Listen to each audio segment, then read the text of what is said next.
तो खुदा वंदे सारे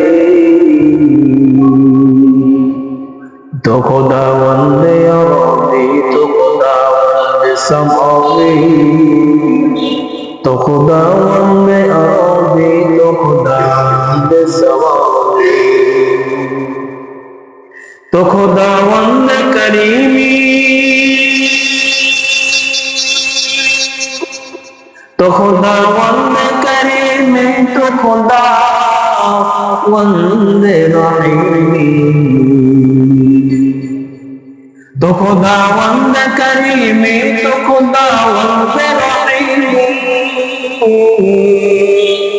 तो खुदा वंदे समीई तो खुदा वंदे बसीरी तो खुदा वंदे समीई तो खुदा वंदे बसीरी तो जलीलुल जलाली तो अमीरुल मरी तो जलीलुल जलाली तो अमीरुल मरी तो खुदा वंदे यमीनी तो खुदा वंदे यमीनी तो खुदा वंदे यसारी अहदुल लैसा कमिस्लिहि समदुल लैसा कमली अहदुल लैसा कमिस्लिहि समदुल लैसा कमली लिमनिल मुल्कु तुबूइतु सजावाहु खुदाई लिमनिल मुल्कु तुबूइतु सजावाहु खुदाई सुब्हानक ला इल्म लना इल्ला मा अल्लमतना इन्नका अंतल अलीमुल हकीम। अल्हम्दुलिल्लाह আল্লাহ তাআলার ফজল করম যে মহান মালিক আমাদেরকে দয়া করে মায়া করে রহমতি বরকতি জান্নাতে টুকরা বেহেশতের বাগানে দুনিয়ার মধ্যে সর্বোৎকৃষ্ট সর্বসম্মানিত ঘর আহাব্বুল বিলাদ ইলাল্লাহি মাসাজিদুহা আল্লাহর ঘর মসজিদে জুমার নামাজ পড়ার লক্ষ্যে কিছু কথা বলা এবং শ্রবণ করার তৌফিক দান করেছে। এই জন্য কালিমাতুশ শুকর আদায় করি, সকলে বলে আলহামদুলিল্লাহ। সম্মানিত মুসলিম কালাম, আল্লাহ তাআলা আমাদেরকে অসংখ্য অগণিত নিয়ামত দিয়েছে। এমন এমন কিছু নিয়ামত দিয়েছে আল্লাহ তাআলা কোরআনে বলেছেন, ওয়া ইন তাউদ্দু নি'মাতাল্লাহি লা তুহসুহা। নিয়ামত গণনা করে শেষ করা যাবে না। আমরা যদি আল্লাহ তাআলা আমাদেরকে কি কি নিয়ামত দিয়েছে গুনতে থাকি, আল্লাহ আমাকে হাত দিল, পা দিল, চোখ দিল, কান দিল, নাক দিল, অসংখ্য অগণিত নিয়ামত আল্লাহ তাআলা আমাদেরকে দিয়েছে। নিয়ামত যদি গণনা করতেই থাকি কিন্তু নিয়ামত শেষ হয়ে যাবে, কিন্তু গণনা শেষ হবে। আল্লাহ তাআলা বলে, ওয়া ইন তাউদ্দু নি'মাতাল্লাহি লা তুহসুহা, যে আমি আল্লাহর নিয়ামতের গণনা করে তুমি শেষ করতে। সূরা রহমানের মধ্যে আল্লাহ তাআলা বলেছেন, ফাবিআইয়ি আলা'i রাব্বিকুমা তুকাযযিবান, ফাবিআইয়ি আলা'i রাব্বিকুমা তুকাযযিবান। বান্দা, আমি আল্লাহর নিয়ামত কোন কোন নিয়ামতের অস্বীকার করবা? যে আমি আল্লাহ তোমাদেরকে এমন এমন নিয়ামত দিয়েছি যে নিয়ামতকে অস্বীকার করা সম্ভব না। অন্যত্র আয়াতে আল্লাহ তাআলা বলেছেন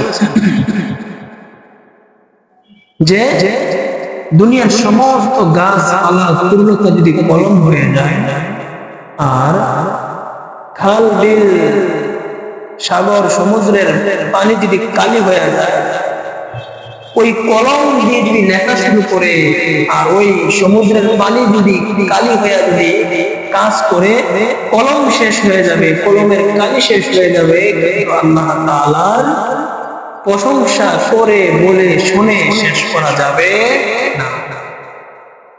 সূরা কাফ 165 নম্বর আয়াতে আল্লাহ তাআলা বলেছেন, বিসমিল্লাহির রহমানির রহিম,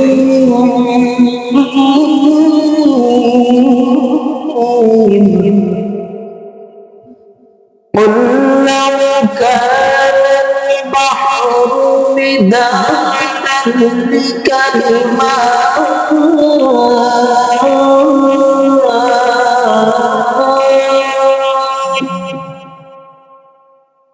لكلمات ربي ولو جئنا بمثله مددا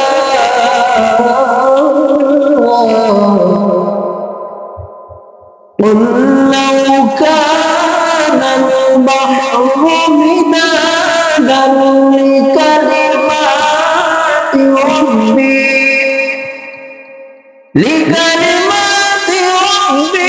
لنفد البحر قبل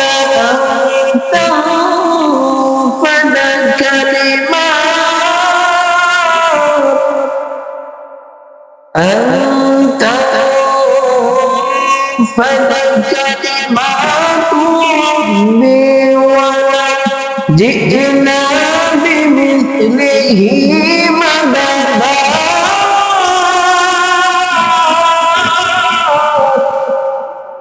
আল্লাহ তাআলা বলে, দুনিয়ার সমস্ত গাছপালা তরুলতা যদি কলম হয়ে যায়, সমুদ্রের সমস্ত পানি যদি কালি হয়ে যায়, তারপর আল্লাহর প্রশংসা লেখে বলে শুনে শেষ করা। আল্লাহ তাআলা বলে যে বান্দা, আমি আল্লাহর কোন কোন নিয়ামতের অস্বীকার। তো আল্লাহ তাআলা আমাদেরকে অসংখ্য অগণিত নিয়ামত দিয়েছে। অসংখ্য অগণিত নিয়ামতের মধ্যে একটা নিয়ামত হচ্ছে কথা বলতে পারতে। কি কথা বলতে পারে? যেই লোকটা কথা বলতে পারে না, বোবা, সে জানে যে কথা বলা আল্লাহ তাআলার কত বড় নিয়ামত। ঠিক না? ঠিক। এজন্য গরু ছাগলের কিন্তু মুখ আছে, জবান আছে, আমাদের মতো দাঁত আছে, জিহ্বা আছে, কিন্তু তারা কথা বলতে পারে। ঠিক না? অন্য অন্য প্রাণী, হাতি, বাঘ বা অন্য অনেক অনেক প্রাণীর জবান আছে, কিন্তু কথা বলার শক্তি আল্লাহ তাআলা দেয় নাই। আল্লাহ তাআলা কালামুল্লাহ শরীফে বলে, বিসমিল্লাহির রহমানির রহিম,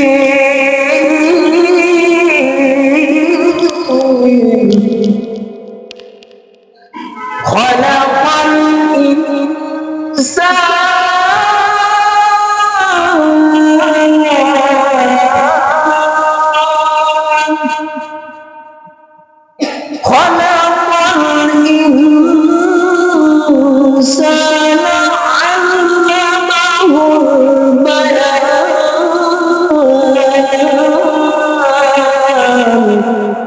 আল্লাহ তাআলা বলে, খলাকাল ইনসান, আমি মানুষ সৃষ্টি করেছি। কি সৃষ্টি করেছি? মানুষ সৃষ্টি করেছি। আল্লামাহুল বায়ান, তাদেরকে কথা বলার শক্তি দিয়েছি। কে বলে? খলাকাল ইনসান, আমি মানুষ সৃষ্টি করেছি। আল্লামাহুল বায়ান, ওই মানুষকে আমি আল্লাহ কথা বলার শক্তি দিয়েছি। তো অন্যান্য হিংস্র প্রাণীদেরও জবান আছে, কিন্তু মানুষের মতো তারা কথা বলতে পারে না। আল্লাহ তাআলা ইনসানকে, মানুষদেরকে অসংখ্য অগণিত নিয়ামত দিয়েছে। এই অসংখ্য অগণিত নিয়ামতের মধ্যে একটি বড় নিয়ামত হচ্ছে বান্দা কথা বলতে পারে। বান্দা কি বলতে পারে? কথা বলতে পারে। এই কথা বলতে পারাটা, এটা আল্লাহর পক্ষ থেকে বান্দার জন্য বড় একটি নিয়ামত। এই যে জবান, লিসান, এটা আল্লাহর পক্ষ থেকে আল্লাহ তাআলা বান্দাকে দিয়েছে। আল্লাহ তাআলা কোরআনুল কারীমে বলে, আলাম নাজআলহু আইনাইন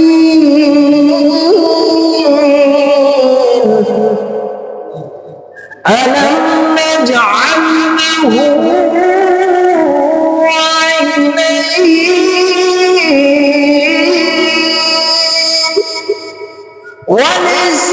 ولسانا وشفتين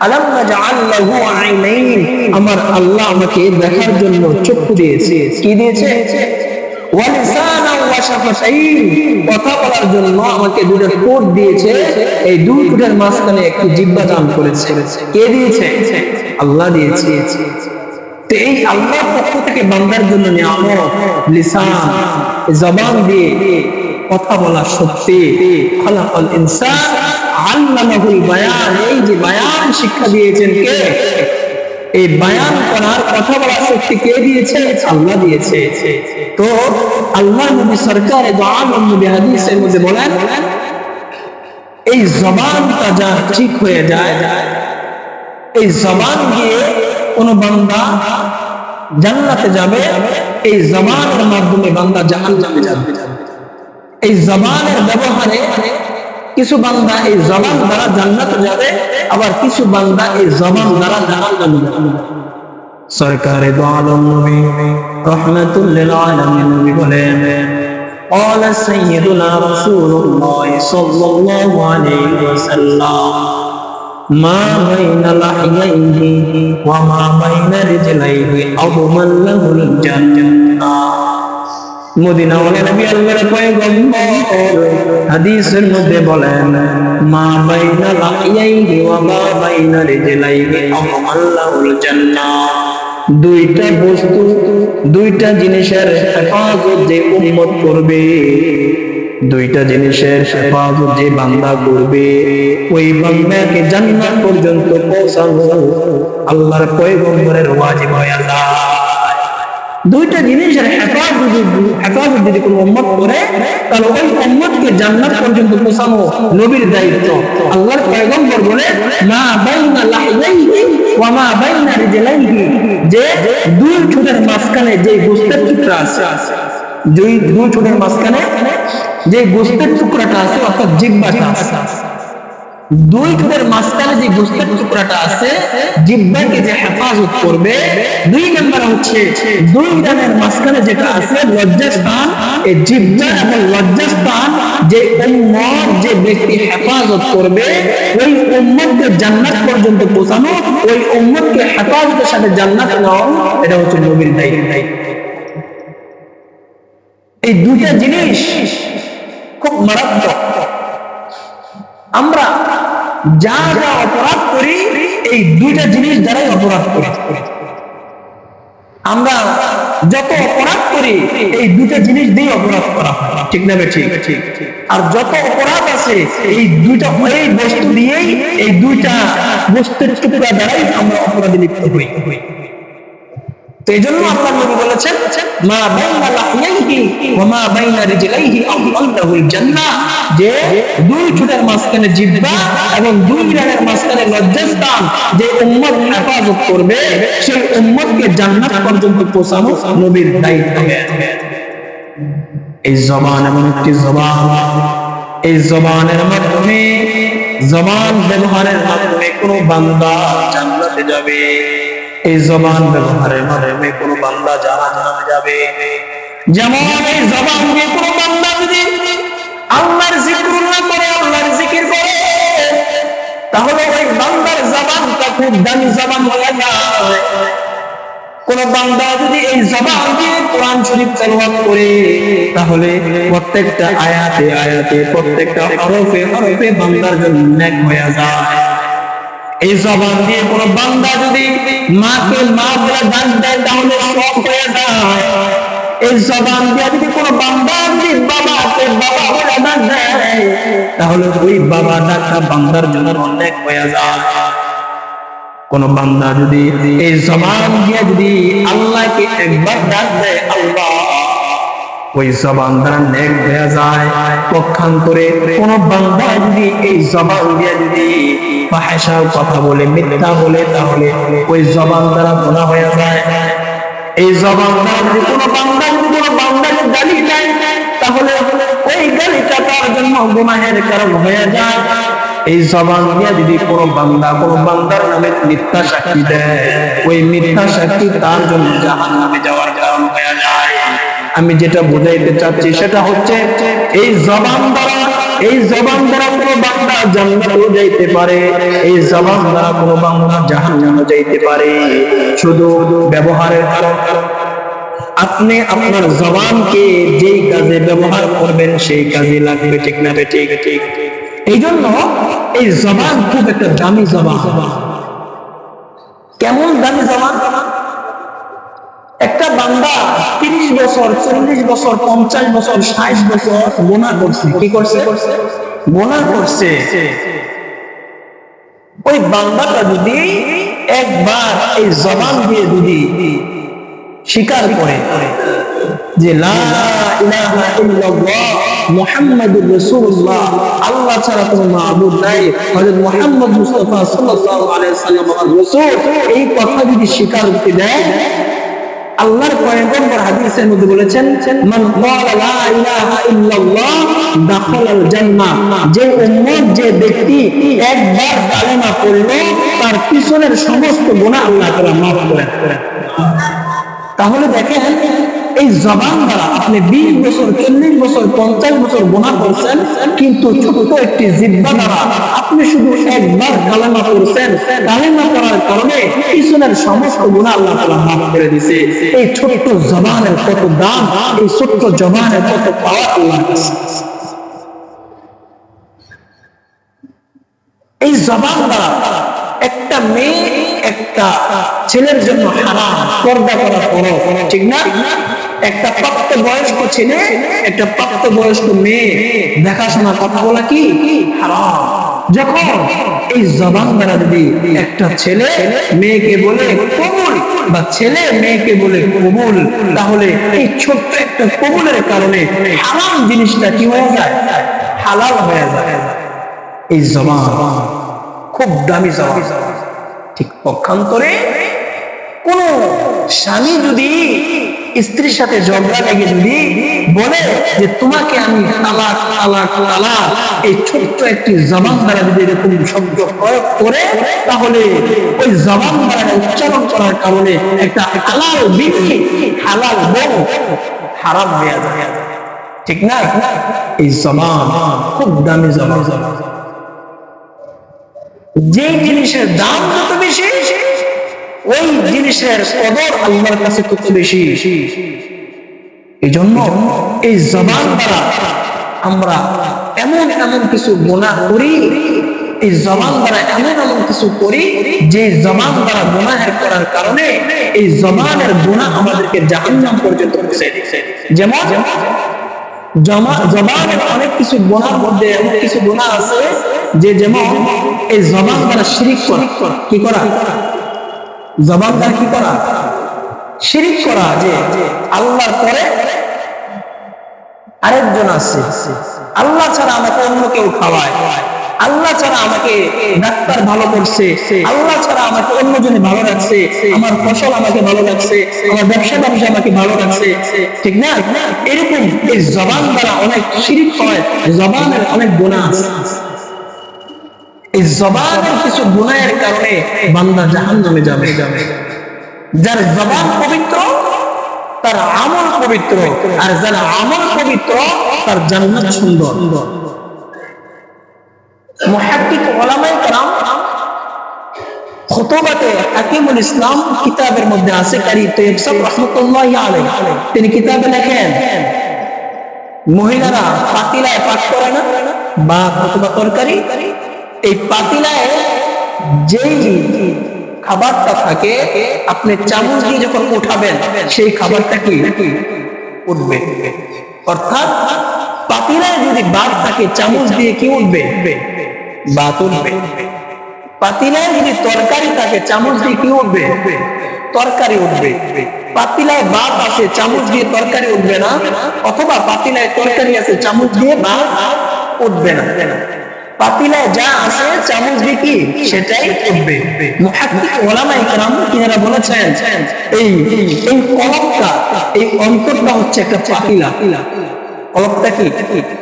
অন্তরটা হচ্ছে একটা পাতিল।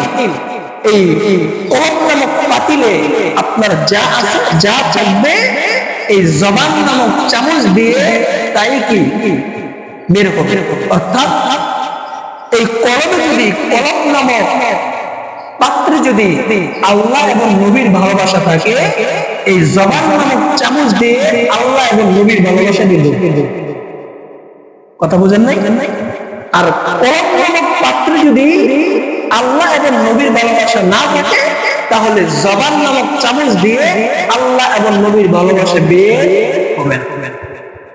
তো এই জন্য এই জবান এমন একটা দামি জবান, এই জবান দিয়ে কোন বান্দা জান্নাত পর্যন্ত পৌঁছতে পারে, এই জবান দিয়ে কোন বান্দা জাহান্নাম পর্যন্ত পৌঁছতে পারে। এই জন্য জবানের হেফাজত এটা আমাদের জন্য খুব আবশ্যকীয়। আমরা রাস্তাঘাটে, দোকান করে, চা দোকানে বসে বসে আমরা বেহুদা যে কথাগুলো বলি, এই কথাগুলোর জন্য আল্লাহর কাছে জবাব দিয়ে করা। এটা আমার কথা না, আল্লাহ বলে মা ইয়ালফিযু মিন কাওলিন ইল্লা লাদাইহি রাকীবুন আতীদ। বান্দা তুমি যা বলবা সব কিছু লেখা হবে। মা ইয়ালফিজ, যেই শব্দটা তুমি বের করবা, যেই শব্দটা তুমি উচ্চারণ করবা, মা ইয়ালফিযু মিন কাওলিন লাদাইহি রাকীবুন আতীদ। বান্দা তুমি যেটা বলবা সেটাই কিন্তু লিপিবদ্ধ হচ্ছে। তোমার বলার কারণে হয়তো নেক হচ্ছে, হয়তো গুনাহ হচ্ছে।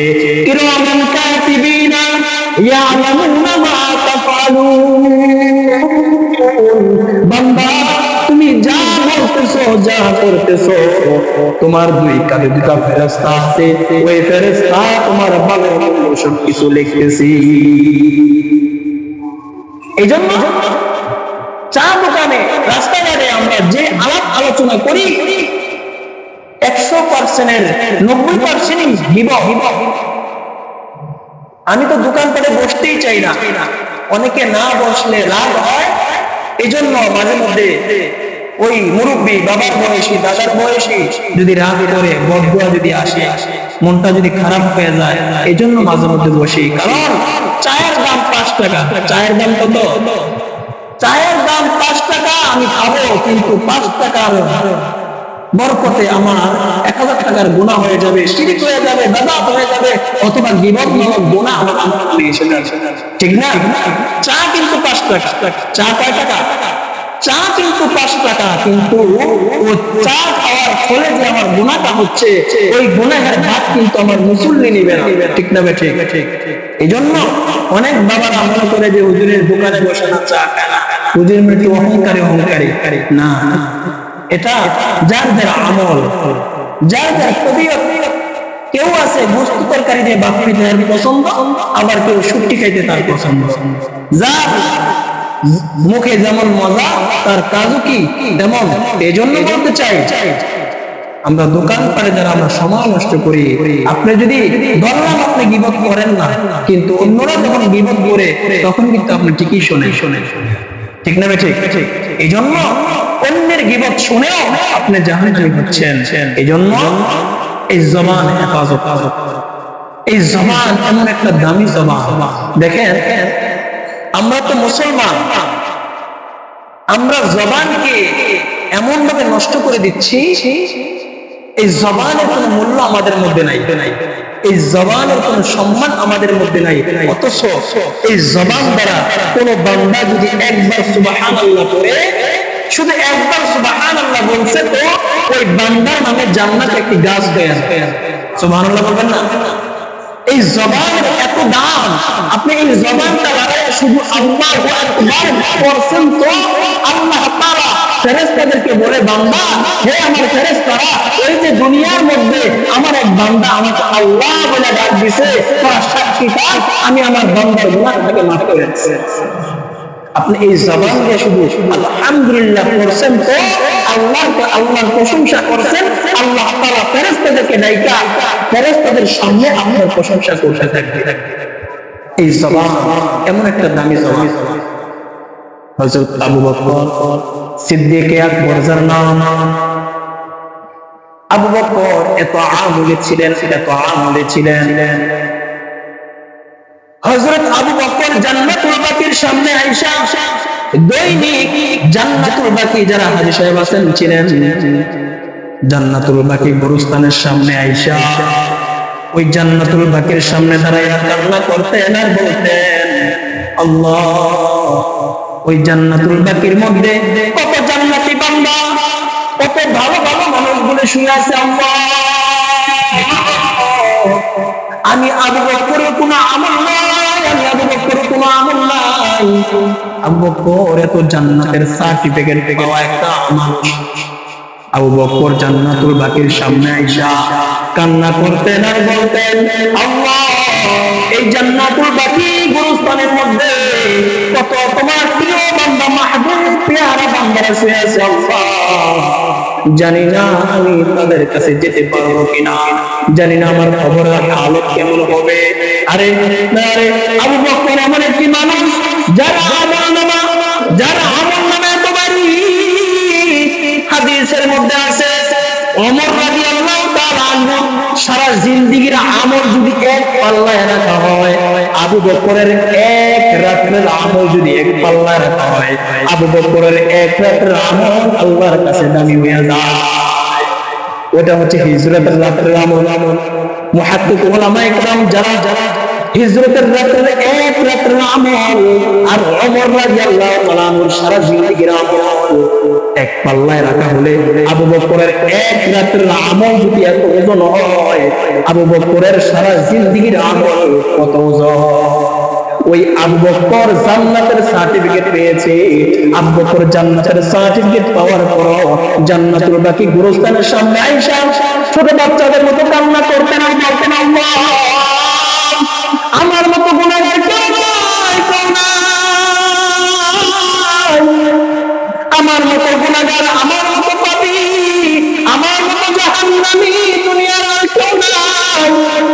তারা এত নেক করার পর, আল্লাহর প্রিয় মাহবুব বান্দা হওয়ার পর আল্লাহর কাছে কান্নাকারি করছি।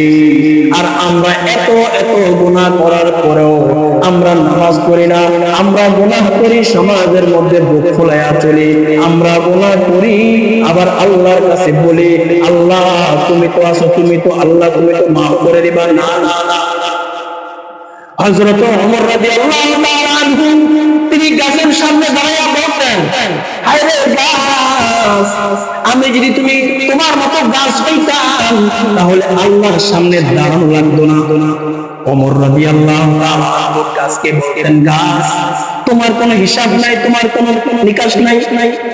ও গাছ, আমি যদি গাছ হইতাম কতই না বড় হইতো। আমি আজকে মানুষ হওয়ার কারণে আমি আল্লাহর কাছে দাঁড়ানো লাগবে, আদালতে কিবরিয়াতে আমাকে দাঁড়ানো লাগবে, আমার আমল নামা আমাকে দেখানো লাগবে, আমাকে জান্নাত জাহান্নাম দেখানো লাগবে। ওই গাছের সামনে দাঁড়ায় ওই গাছকে বলতেন, আল্লাহর কাছে বলতেন, আল্লাহ আমাকে যদি মানুষ না বানাইতা, আমাকে যদি গাছ বানাইতেন কতই না ভালো হইতো। ওই গাছের কোনো হিসাব নাই, ওই গাছের কোনো জান্নাত জাহান্নাম নাই, ওই গাছের কোনো কবর নাই, মিজান নাই, সিরাত নাই। আমি ওমর আপনার সামনে কিভাবে দাঁড়াবো, কি নিয়ে দাঁড়াবো? তারা জান্নাতের সার্টিফিকেট পেয়েছে, জান্নাতের সার্টিফিকেট পাওয়ার পর তারা আল্লাহর কাছে কত গুনাহগারি করেছে, তারা আল্লাহর কাছে কত কান্নাকাটি করেছে। আর আমরা মুসলমানরা কত গুনাহ করি, তারপরও আমাদের গুনার কোনো শেষ হয় না। আমরা গুনাহ করি আবার বুক ফুলাইয়া চলি। গুনাহ করলে কি হয়েছে? তোমার নামাজ তুমি পড়ো, তোমার কাজ তুমি করো না। ভাই এটা আপনি বলছেন তো আপনি হারছেন, আপনি বলছেন আপনি জিতেন নাই। এটা বললেই যদি সমাধান হইতো, যুগে যুগে আবু জাহেল বলছে মুহাম্মদ তোমার দাওয়াতের কাজ তুমি করো, তোমার কাজ তুমি করো, আমার কাজ আমি করি। তো নবী মুহাম্মদ আবু জাহেলকে দাওয়াত দিছে, বলছে আবু জাহেল মানে নাই, এর মানে মুহাম্মদের সম্মান কমে নাই, মুহাম্মদের সম্মান কিন্তু আল্লাহর কাছে আছে। ঠিক না? ঠিক। কিন্তু আবু জাহেল শুনে নাই, আবু জাহেল মানে নাই, সে ধ্বংস হয়েছে। এই জন্য তো যেটা বলতেছি সেটা হচ্ছে জবান। এই জবান এমন একটি জবান, এই জবান দ্বারা আপনি জান্নাতে যেতে পারবেন, এই জবান দ্বারা আপনি জাহান্নামে যেতে পারবেন। এই জবানের অপব্যবহার, এই জবান যেন আমাদের জাহান্নামে যাওয়ার কারণ না হয়, এই জবানটা যেন জাহান্নামে যাওয়ার কারণ না হয়, এই জবান দ্বারা কোনো ব্যক্তি যেন কষ্ট না পায়, এই জবান দ্বারা যেন মিথ্যা সাক্ষী না হয়, এই জবান যেন কারোকে গালমন্দ করা না হয়। এই জবানটা এমন একটা জবান, যে জবানের কারণে বান্দা আল্লাহর কাছে দামি হয়েছে। যেমন এই জবান দ্বারা আল্লাহর কাছে বান্দা কিভাবে দামি হয়? বেশি বেশি জিকিরুল্লাহ করবেন, বেশি বেশি ইস্তিগফার করবেন। আপনি সাধারণ মানুষ থাকবেন না, আপনি মুস্তাজাব দাওয়া যেটাকে বলা হয় আরবি ভাষাতে, অর্থাৎ আপনি আল্লাহর একটা প্রিয় বান্দা হবেন। আল্লাহর কি প্রিয় বান্দা হবেন? আপনি যখন যেখানে যে দোয়া করবেন সেই দোয়া আল্লাহ তাআলা কবুল করবে। বেশি বেশি জিকির যে করে, বেশি বেশি ইস্তিগফার যে বান্দা জবানের দ্বারা করে, সেই বান্দাটা আল্লাহর একটা প্রিয় বান্দা হয়ে যায়, সেই বান্দাটা আল্লাহর একটা মাহবুব বান্দা হয়ে যায়। এই জবানের হেফাজত আমরা করতে পারি না। আমরা মুসলমান, কিন্তু জবানের হেফাজত আমাদের মধ্যে নাই। কিন্তু আগেকার মুসলমান যারা ছিলেন, আমাদের পূর্বপুরুষ যারা ছিলেন, তারা জীবন চলে গেছে কিন্তু একটা কথা মিথ্যা বলে নাই। জীবন চলে গেছে, তারা একটা কথাও ফাহিশা বলে নাই। ভারতের মধ্যে একজন বুজুর্গ ব্রিটিশ খেলাও আন্দোলন, যখন ব্রিটিশরা যখন ভারত উপমহাদেশ যখন রাজত্ব করছে, মুরব্বীরা জানে, ব্রিটিশরা যখন ভারত উপমহাদেশ যখন রাজত্ব করতেন, তখন ভারতের মধ্যে একজন আলেম ছিলেন। দিল্লির মধ্যে অধিকাংশ মন্দিরগুলো হিন্দুদের দখলে ছিল। দিল্লির মধ্যে একটি মসজিদ ছিল, এই মসজিদ হিন্দুরা বলে যে এই জায়গাটা মুসলমানদের, হিন্দুদের আবার মুসলমানরা বলে এই জায়গাটা হচ্ছে মুসলমানদের। অর্থাৎ হিন্দুরা বলে হিন্দুর জায়গা, আর মুসলমানেরা বলে মুসলমানের জায়গা। এই সিদ্ধান্ত কে দিবে, এই বিচার কে করবে? তৎকালীন একটা বুজুর্গ ছিলেন দিল্লিতে। ওই বুজুর্গের সামনে হিন্দু প্রতিনিধি যারা, হিন্দু কয়েকজন, মুসলমান কয়েকজন গেলেন। যাওয়ার পর বলতেছে যে হযরত, হিন্দু সম্প্রদায় আমরা আপনাকে সম্মান করি, মুসলমানরাও আপনাকে সম্মান করে, আপনি ভালো মানুষ আমরা জানি, আপনি জবান দিয়ে যেটা বলবেন সেটাই রায় হবে। আপনি জবান দিয়ে যদি বলেন এই জায়গাটা হিন্দুদের, তাহলে হিন্দুরা মন্দির করবে। কথাটা বুঝেন? আল্লাহর ওলিকে বলতেছে, ওলি আপনি যদি এই জবান দিয়ে যদি বলেন এই জায়গাটা হচ্ছে হিন্দুদের, তাহলে হিন্দুরা মন্দির করবে। আর যদি এই জবান দিয়ে আপনি স্বীকার করেন যে এই জায়গাটা হচ্ছে মুসলমানদের, মুসলমানরা মসজিদ করবে। কি করবে? মসজিদ করবে। ওনার জবানের কথা সবাই মানবে। কিন্তু আল্লাহর বুজুর্গ এমন এক বুজুর্গ, জিন্দেগিতে কোনোদিন মিথ্যা কথা বলে নাই। আল্লাহর প্রিয় মাহবুব বান্দা। মুসলমানরা খুশি হয়ে গেছে, আমাদের মুসলমানদের মধ্যে বড় আলেম রায় দিবে, হয়তো অবশ্যই মুসলমানদের পক্ষে রায় দিবে, হয়তো বলবে এটা মুসলমানদের জায়গা, আমরা মসজিদ করে ফেলবো। আর হিন্দুরা দেবে, হিন্দুরা যারা ওই নেতা কর্মী যারা আসছে সকলে গালমন্দ করতেছে, আর মানুষ কম নাই। মুসলমানদের আলেমের মধ্যে দায়িত্ব দিছ, ওই মুসলমানের আলেম তো মুসলমানদের পক্ষেই বলবে, হিন্দুদের পক্ষে তো আর বলবে না।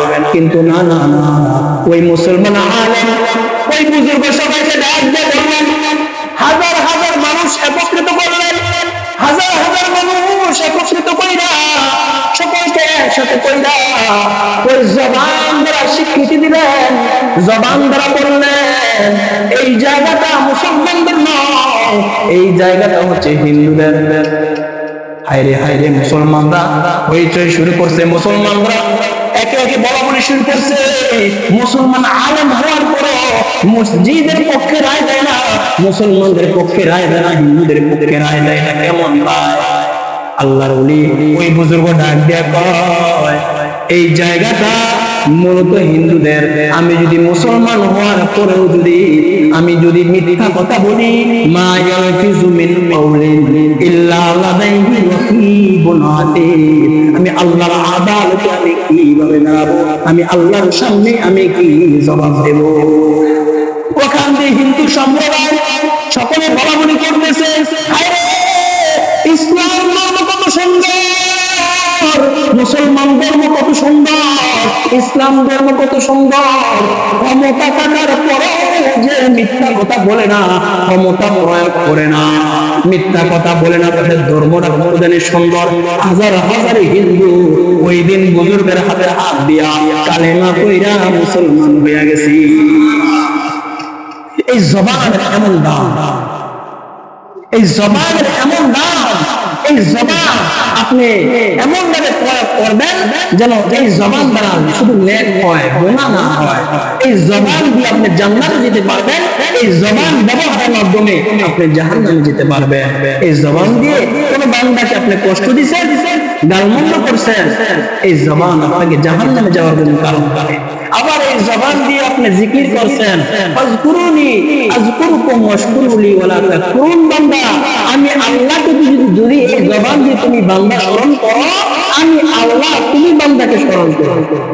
এই জবান দ্বারা, এই জবান দ্বারা যদি কোনো বান্দা যদি আল্লাহর জিকির করে, এই জবান দ্বারা যদি বান্দা আল্লাহকে আল্লাহ বলে ডাক দেয়, তাহলে আল্লাহ খুশি হয়ে যায়। আবার এই জবান দ্বারা যদি কোনো বান্দা ফাহিশা কথা বলে, আল্লাহ তাআলা 22 নম্বর পারা 6 নম্বর পৃষ্ঠা আল্লাহ তাআলা বলেছেন, ইয়া আইয়ুহাল্লাযীনা আমানু তাকুল্লাহ, ইয়া আইয়ুহাল্লাযীনা আমানু তাকুল্লাহ ওয়া কুলু কাওলান সাদীদা। হে ঈমানদাররা, আমি আল্লাহকে ভয় করো, আমি আল্লাহকে ভয় করার পাশাপাশি কাওলান সাদীদা, সত্য কথা বলবা, মিথ্যা কথা বলবা না। কাওলান সাদীদা, যখন কথা বলবা সৎ কথা বলবা, সত্য কথা বলবা। কারণ আল্লাহর নবী হাদিসের মধ্যে বলেছেন, ক্বালা সাইয়্যিদুনা রাসূলুল্লাহ সাল্লাল্লাহু আলাইহি ওয়াসাল্লাম, মান সামাতা নাজা, বান্দা যদি পারো ভালো কথা বলো, অন্যথায় মান সামাতা নাজা, অন্যথায় তুমি চুপ থাকো। যে চুপ থাকে সে নিরাপদ থাকে। আজ পর্যন্ত শুনছেন যে বোবা মানুষের শত্রু আছে? কেউ বোবা মানুষের শত্রু আছে শুনছেন? কারণ কি? সে তো কথাই বলতে পারে, যে কথা বলে তার কি ভুল হয়, আর যে কথা বলে তার কি আলোচনা সমালোচনা হয়। এই জন্য বোবা মানুষের যে কথাই বলতে পারে না, তার কোনো শত্রু নাই। এই জন্য আল্লাহ নবী বলেছেন, মান সামাতা নাজা, তুমি নিরাপদ থাকতে চাও, তুমি ভালো থাকতে চাও, মান সামাতা নাজা, তুমি চুপ থাকো। তুমি কি থাকো? চুপ থাকো। তুমি চুপ থাকবা, তুমি নিরাপদ। আর তুমি কথা বলছো, তুমি ফাঁসা গেছো। তুমি কথা বললে হয়তো তুমি আওয়ামী লীগ নাই তো বিএনপি, দুইটার একটা। আর কথা বলছো না, বিরোধী দল। কথা বোঝেন না? এই কথার কারণে অনেক কিছু প্রকাশ পায়। আমি শুরুতে বলেছি, পাতিলায় যা আছে চামচে তাই কি, কলমে যা আছে জবান নামক চামচ দিয়ে কি সেটাই বের হয়। এই জন্য মা ইয়ালফিজু মিন কাউলিন ইল্লা লাদাইহি রাকিবুন আতীদ, আপনি জবান দ্বারা যদি জান্নাত পর্যন্ত পৌঁছতে চান, আপনি জবান দ্বারা যদি আল্লাহ পর্যন্ত পৌঁছতে চান, দুইটা জিনিস। কয়টা জিনিস? দুইটা জিনিস। এক নম্বর জিকির। এক নম্বর কি? সর্বক্ষেত্রে সর্ব অবস্থায় জিকির করবেন। দুই নম্বর হচ্ছে নেক পরিবেশ। কি পরিবেশ? চায়ের দোকান নেক পরিবেশ, চায়ের দোকান নেক পরিবেশ, চায়ের দোকান নেক পরিবেশ বলা হয় ওই কথাকে যেই জায়গায় বসলে, যেই জায়গায় গেলে নেক হোক বা না হোক, মানে নেক হইতেছে না, নেক হোক বা না হোক, সওয়াব হোক বা নাই হোক, কিন্তু গুনাহ হয় না। কথা বুঝেন নাই? মানে গুনাহ যে হয় না 100% গ্যারান্টি। এই যে মসজিদে আসছেন, বসছেন, নামাজ পড়ার জন্য আসছেন, ঠিক না? এখানে হয়তো নামাজ কবুল হোক বা না হোক, কিন্তু এই যে বসে রয়েছেন গুনাহ যে হইতেছে না 1000% গ্যারান্টি। ঠিক না বেঠিক? এখানে আমরা নামাজ পড়ার জন্য আসছি, নামাজ কবুল হোক বা নাই হোক, এখানে যে আমরা বসলাম গুনাহ যে হচ্ছে না, এটা কি 1000% গ্যারান্টি। এটাকে বলা হয় নেক পরিবেশ। এক নাম্বার, আপনি যদি জবান করা জান্নাত পর্যন্ত যেতে চান তাহলে এক নাম্বার কি জিকির, দুই নাম্বার হচ্ছে নেক পরিবেশ, যেখানে গেলে গুনাহ হয় না। চায়ের দোকানে বসবেন না, মুরব্বি বাবা, যদি প্রয়োজন হয় আপনি চা খাইতে নেশা হয়, আপনি চার সরঞ্জাম যা কিছু আছে ঘরে নিবেন, চার দোকানে বসবেন। চার দোকানে বসলে আপনি গুনাহ করতে না চাইলেও গুনাহ হবে। চার দোকানে বসবেন, বাজারে যাবেন, যত কম আসা যাবে সপ্তাহে একদিন একদিন, অথবা সপ্তাহে 2 দিন বাজারে আসবেন, মানে না আসা উচিত।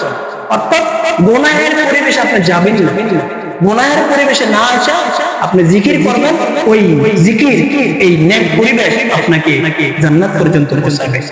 আমরা তো এমন এক বসবাস, ওই যে বাইং মাছ চিনেন, বাইং মাছ, বাইং মাছ কি পানিতে থাকে না প্যাকে থাকে, কাদায় থাকে না? আপনি যখন বাইং মাছ যখন তুলবেন তখন কিন্তু বাইং মাছের শরীরে কি একই কোথাও কাদা থাকে, কিন্তু বাইং মাছ তোলার পরে কিন্তু এক কোথাও কাদা নাই, কিন্তু বসবাস কোথায়? বসবাস কোথায়? কাদা। কিন্তু কাদায় বসবাস হওয়ার পরও তার শরীরে এক কোথাও কি নাই? আমরা যারা মুমিন, আমরা যারা মুসলমান, আমরা যারা ঈমান ইবাদত করতে চাই, হয়তো বসবাস বাজারে, হয়তো বসবাস গুনাহের পরিবেশে, কিন্তু আমাদের শরীরে যেন কোনো গুনাহের কাদা যেন আমাদের শরীরে না। কথা বুঝেন নাই? গুনাহের যেন কোনো কাদা আমাদের শরীরে না। কারণ গুনাহের পরিবেশে থাইকা গুনাহ না করা, এটা হচ্ছে বড় জিহাদ। কথা বুঝেন নাই? এক ব্যক্তি রঙের দোকানে কাজ করে, সে এটা বলতে পারবে না যে তার শরীরে এক মোটাও রং লাগবে না, এটা বলতে পারবে? এটা সম্ভব না। কারণ রঙের দোকানে কাজ করলে রং লাগবেই, স্বাভাবিক। আমরা যেহেতু উপরে তাকাইলে গুনাহ, নিচে তাকাইলে গুনাহ, ডানে বামে সব দিকেই গুনাহ, গুনাহের পরিবেশে আমরা বেড়ে উঠছি, গুনাহের পরিবেশে আমাদের বসবাস, গুনাহ তো হবেই। তারপরে এই গুনাহের পরিবেশে গুনাহ না করা, এটা হচ্ছে বড় জিহাদ। এই জন্য আমাদের চলাফেরা বাইং মাছের মতো, তিন মাসের মতো, বাইং মাছের মতো হবে। বাইং মাছ বসবাস কাদায় প্যাকে, কিন্তু বাইং মাছের শরীরে যেরকম কাদা লাগে না, ঠিক আমাদের গুনাহের পরিবেশ আমাদের বাড়ি বাজারে হবে, হয়তো বাজার মসজিদের মুসল্লি, বাজারে আমার এলাকা, গুনাহের পরিবেশে আমার বাসস্থান, কিন্তু কোনো গুনাহের কাদা যেন আমার শরীরে। যে কথাগুলো বললাম, যিনি বললেন, যিনি রাসূলুল্লাহ আল্লাহ তাআলা সকলকে বোঝার আমল করার তৌফিক দান করুন। ওয়া আখিরু দাওয়ানা আলহামদুলিল্লাহি রাব্বিল আলামিন। যাতে সুন্নাত দেখে সুন্নাত